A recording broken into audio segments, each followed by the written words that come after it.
میرا غفلت میں ڈوبا دل بدل دے.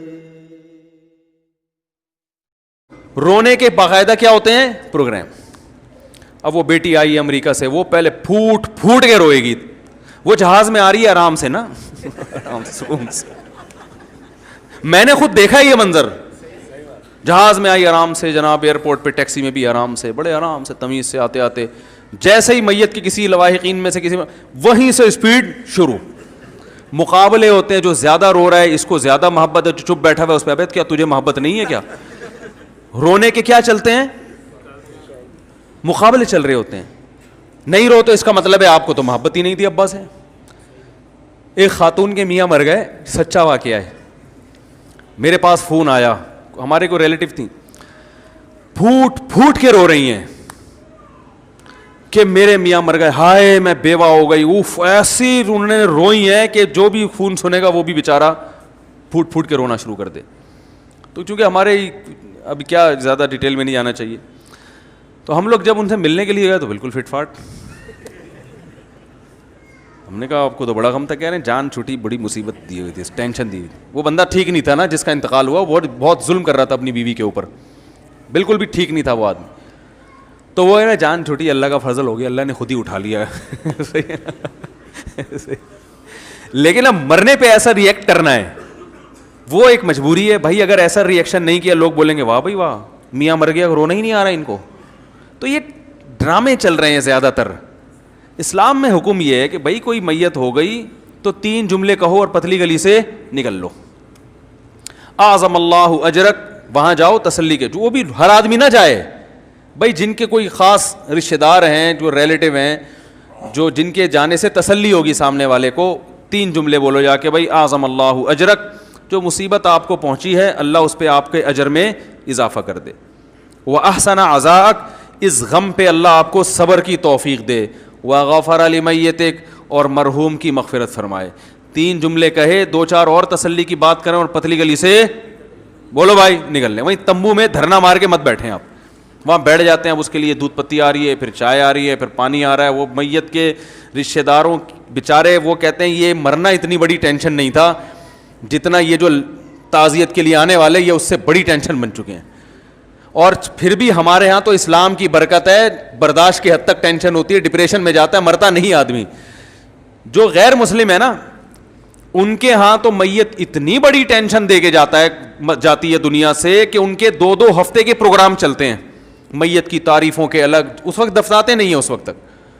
پھر وہ ان کے کوئی پنڈت جی آ رہے ہیں, پنڈت کہتے ہیں, یہ پنڈت نہیں, مجھے کسی نے انڈیا سے کہا آپ نے مندر کو مندر بنا دیا اور پنڈت کو پنڈت بنا دیا. تو پنڈت لفظ ہے. وہ آتے ہیں, پھر وہ پتہ نہیں کیا کیا پڑھتے رہتے ہیں, اس کے اوپر گھوڑے پڑھ رہے ہوتے ہیں, پھر اس پہ پیسے لے کے جاتے ہیں.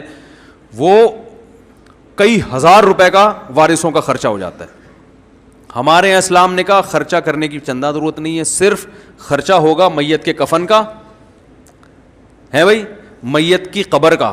قبر خود کھودنا نہیں آتی تو گورکن کو پیسے دے دو, اس کے علاوہ تیسرا کوئی خرچہ نہیں ہے. اور یہ خرچہ بھی میت کے وراثت کے مال میں سے ہوگا. جتنا مال چھوڑ کر گیا ہے نا اس میں سے پہلے یہ کفن دفن کا خرچہ نکالو. کفن کے کتنے پیسے خرچ ہوتے ہیں کفن پہ. وہ بھی یہ کہ جب اگر کوئی گھر میں کسی کی قمیض پھاڑ کے جو ہے نا کفن بنا دو, صحابہ تو ایسے ہی کرتے تھے, الگ سے کپڑا تھوڑی خریدتے تھے. حضرت ابو بکر کو جب کہا گیا نا یہ کپڑا, انہوں نے فرمایا زندوں کو پہناؤ, ہمارے لیے نیا کپڑے کی ضرورت, ہمیں پرانے کپڑے میں دفن کر دینا. وہاں قبر میں جا رہے ہیں نا, وہاں کون سا کوئی, وہ تو فرشتے آئیں گے دیکھنے کے لیے, وہ تو اعمال دیکھتے ہیں, وہ آپ کے کپڑے تھوڑی دیکھیں گے.